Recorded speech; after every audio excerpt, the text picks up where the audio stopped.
Ni bibang bibang ini bunsang menit ne kame momak lay video lay yetle cha xem hang cha kuru da ne la nyom jức ka lay blanga nan da bo do bo lan cha da lum ni bunsang la hok dok yo da lay do bo lan cha da nyom mak ngan na rai kam jức hi na bunsang hok mak mai ka lay do kang do hiu ba da lay bibang bo mo rung sẽ lo nan ba mo sa video lam le to bo chu tam pre ne lay le to bo chu pan la mang thôn phàng này lại mang hồi Noel này đã bố lại một chứ không làm tới một là đập năng mất áp buôn sang tôi cố chọn cái này này mang đơn vật Việt Nam một làm ác mà do rất lệ Việt Nam lại những bật hậu đô ruộng từ ra Thái nhưng lại căng nặng năm đại lần tiền Việt Nam bật hậu một rồi này úcเลยvì bọn làm chặt Thái này do ta làm chặt Thái đây là những một mà lại xịn nem nồng nọ chỉ là cô rồi mà bây giờ trước hệ bây lần bảo pet này lại những bạn lại đã bố lại đã này bây có khẩu một đề lần chăn tạo một niệm nắp anh nhớ một mà này lại phi bóng ác hay lần chăn Việt Nam hay lần chăn cô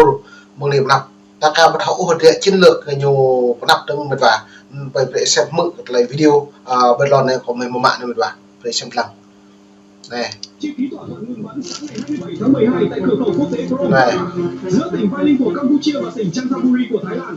Đại diện Thái Lan và Campuchia đã tiến hành đàm phán trước lễ ký kết lệnh ngừng bắn theo kế hoạch vào giai đoạn giám sát kéo dài 72 giờ. 72 giờ vậy. Chấm dứt giao tranh bùng phát giữa hai nước trong 3 tuần qua. Xung đột đã khiến ít nhất 23 người ở Thái Lan và 30 người ở Campuchia thiệt mạng. Hơn 900 ngàn người dân ở hai nước phải sơ tán. Nóng chính thức Thái Lan và Campuchia ký thỏa thuận. Ok, giờ nó lấy dòng để mình và ta buộc thật là dịch liền lại mạc mất khả năng buồn sang chả là đợi đây thật là xịn le và đặt lại đợi hiu với bóng mình và tôi là Lê Thị Tám của Sơn Ba Vạn Phúc. Này thật là bởi đi lần trở Việt Nam này. Để tôi đề nghị các công an Sắc Lăng là và ông Hoàng Văn Lân giải sửa cho gia đình tôi. Là mình ta là đọc tại nhiều thông tin tổng hợp về là buồn sang đại cục mình vậy. Ông Hoàng Lân lại cho báo Hà Nội mới bao nhiêu tiền để sai lệch sự thật về tâm quyết tâm của chúng người dân chúng tôi. Tôi là Lê Thị Tám của Sơn Ba Vạn Phúc. Nhà tôi chỉ có ít được 108 mét vuông. Đây lúc lần làm và bây giờ là buồn sang Việt Nam này.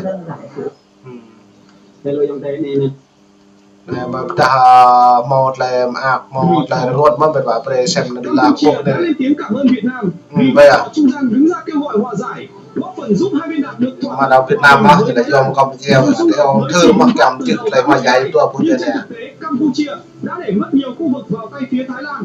Tại cuộc họp chính thức, đại diện Campuchia kêu gọi Thái Lan xem xét việc trao trả lại các vùng đất đã kiểm soát, nhấn mạnh rằng đây chỉ là một cuộc xung đột mang tính nhất thời chứ không thể coi là chiến tranh nhằm phân chia lãnh thổ. Có bao nhiêu là mang tính chất nhất thời như vậy. Với tinh thần hòa bình, Campuchia cho rằng Thái Lan cần trả lại toàn bộ những khu vực đã tiếp quản để khôi phục nguyên trạng biên giới, ổn định tình hình và tránh đẩy căng thẳng lên một vòng xung đột mới. Ok, nên là bố gật lại đây vậy, gật lại hàng bằng lại tiếp blog bằng đường lần chặt vậy. Có đi về sự buồn này. Campuchia thừa nhận bất lực, không đủ sức dẹp bỏ các khu tự trị. Sau hàng loạt áp lực từ quốc tế và dư luận, chính phủ Campuchia gây sốc khi thừa nhận không đủ lực để xử lý các khu vực tội phạm. Bộ trưởng Bộ Kinh tế và Tài chính thẳng thắn nói rằng đất nước đang quá phụ thuộc vào nguồn tiền từ những khu vực này. Nếu dẹp bỏ, nền kinh tế Campuchia sẽ có nguy cơ sụp đổ. Tuyên bố này khiến nhiều người phẫn nộ vì rõ ràng Campuchia đang sống dựa trên xương máu của các quốc gia trong khu vực. Sự thật phơi bày khiến cộng đồng quốc tế, đặc biệt là các nước láng giềng, cực kỳ bức xúc. Đây là lời thừa nhận trần trụi về một chính phủ đã đánh đổi an toàn khu vực, lấy lợi ích kinh tế bẩn, tiếp tay cho tội ác. Campuchia thừa nhận bất lực. Ok, bên này dòng đây là khắp những bộ này là video mình đã chậm lên đây là buồn sắp sẽ tăng hàng lấy liên lạc là nên một cái map đua của người này và đi bằng